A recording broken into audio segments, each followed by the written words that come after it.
நாகூர் இருந்துட்டு விஜய் கிட்ட எல்லா உண்மையுமே சொல்லி ஆகணும். அதுவும் இல்லாம மல்லிய காப்பாத்துறதுக்கு விஜயால மட்டுமே தான் முடியும் அப்படின்ற மாரி சொல்லி, அவ்வளோ போராடுறாங்க. அதாவது எப்படியாச்சும் விஜய் கிட்ட கொண்டு போய் இந்த ஒரு விஷயத்த பத்தி சேர்த்தரணும் அப்படின்ற மாரி சொல்லி, மல்லிக்கு வந்து மிகப்பெரிய பிரச்சனை அப்படிங்கிற மாரி சொல்லி, ஆனா நம்ம விஜய் அடையறது ரொம்பவே வந்து அதாவது அவர சென்றடையறது வந்து ஒரு மிகப்பெரிய விஷயமா இருந்துட்டு இருக்கு.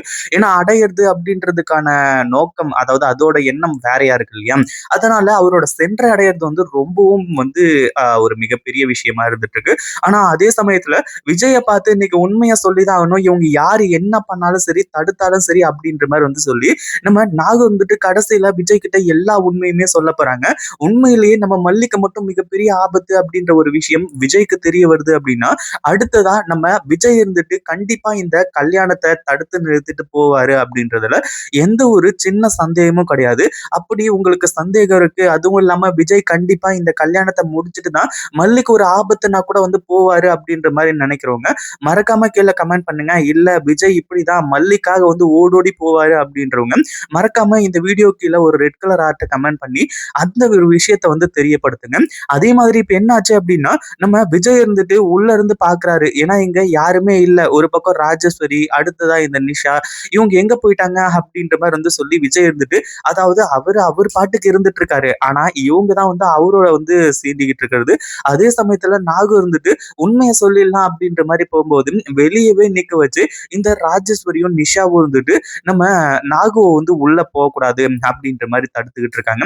ஆனா அதே சமயம் வந்ததுல இருந்து நம்ம நாகு இருந்துட்டு இவங்க கிட்ட வந்து ரெக்வெஸ்ட் பண்ணி கேட்டுக்கிட்டு இருக்காங்க. மல்லி மிகப்பெரிய ஆபத்துல இருக்கா. விஜயால மட்டும் தான் மல்லிய காப்பாத்த முடியும். விஜய் கிட்ட இந்த ஒரு விஷயத்த இப்பவே நான் சொல்லி ஆகணும் அப்படின்ற மாரி சொல்லி அவ்வளோ வந்து கேட்டுமே கூட இந்த அதாவது இவங்களோட மனசு இளகுதா அப்படின்னு கேட்டீங்கன்னா கண்டிப்பா கிடையவே கிடையாது. அதுவும் இல்லாம நம்ம நாகு வந்து முதல்ல மல்லி மேல செம்ம கோவத்துல இருப்பாங்க. மல்லி எல்லாம் சுத்தமா பிடிக்காது. ஆனா இப்போ மல்லிக்காக யாரோட கால்ல விழுனாலும், அதாவது விஜயோட கால்ல விழுறாங்க, இந்த மாரி நல்லவங்களோட கால்ல விழுறாங்க அப்படின்னா அது வேற விஷயம். ஆனா எவ்வளோ பெரிய கேடு கெட்டவங்களா இருந்தாலுமே, அவங்களோட கால்ல விழுறதுக்கும் தயாரா இருக்காங்க அப்படின்னா, நம்ம மல்லி எந்த அளவுக்கு நல்ல பொண்ணு அப்படின்றது இந்த இடத்துல அந்த ஒரு உண்மை வெளிப்படுது அப்படின்னே சொல்லலாம். ஆனா அதே சமயத்துல இப்போ அவங்களோட கால்ல விழுந்து கேட்டுக்கிறாங்க. நான் விஜய் கிட்ட இந்த விஷயத்த பத்தி சொல்லியே ஆகணும். என்ன உள்ள விடுங்க அப்படின்ற மாரி வந்து சொல்லி, ஆனா விஜய் இது எல்லாத்தையுமே பார்த்துறாரு. வெளிய ஏதோ கலவரம் நடந்துட்டு இருக்கு.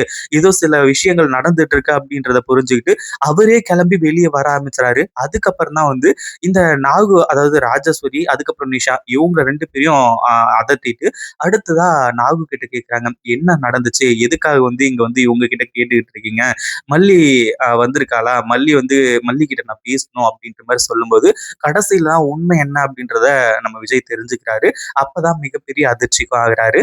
இந்த வீடியோ புடிச்சிருந்தா லைக் பண்ணுங்க, ஷேர் பண்ணுங்க. இப்பதான் நம்ம சேனலுக்கு ஃபர்ஸ்ட் டைம் வரீங்க அப்படின்னா, கீழ இருக்க சப்ஸ்கிரைப் பட்டன பிரஸ் பண்ணிக்கோங்க.